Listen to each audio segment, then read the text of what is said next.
The Israel Times tells us about the former request of the UAE and Qatar to purchase F-35 jets. The question is, will the United States sell the F-35 jets while our Israeli government is trying to stop the sale of F-35 Lightning? Let's have a look at these points.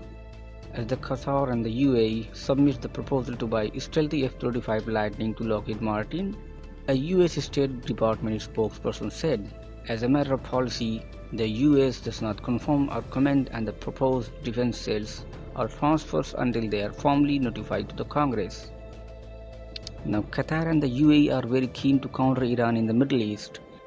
The request follows an August deal between the US and the UAE in which Washington agreed to consider giving the Gulf states approval to buy F-35 in a side deal, a US brokered agreement called the Abraham Accord. Now, Professor Eitan Galboa, an expert on US policy in the Middle East, believes if the Democrats manage to sway the both houses of Congress once all the votes are counted, they could threaten the planned sale of advanced F-35 jets to the UAE and even halt the advancement of the Abraham Accord, the collective agreement among Israel, UAE and Bahrain, propelled by US President Donald Trump. US and the Qatar have close ties. In September, Secretary of State Mike Pompeo and Qatar Foreign Minister Sheikh Mohammed bin Abdulrahman Al Thani met in Washington, as the US hopes to move forward with naming Qatar as a major non-NATO ally, since the Trump administration had decided to try to finalize the sale before the UAE Nation Day. The Congress will leave less time to discuss whether to authorize or block the transaction.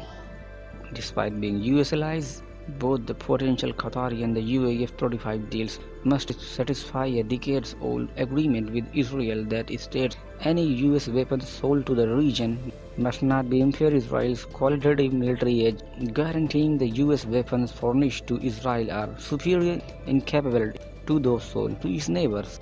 Any F-35 sale could take years to negotiate and deliver, giving a new US presidential administration ample time to halt the deals. Any sale would also need a congressional approval.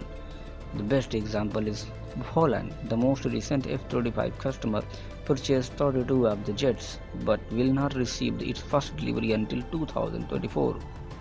Now give us your opinion about the F-35 deal below in the comment section.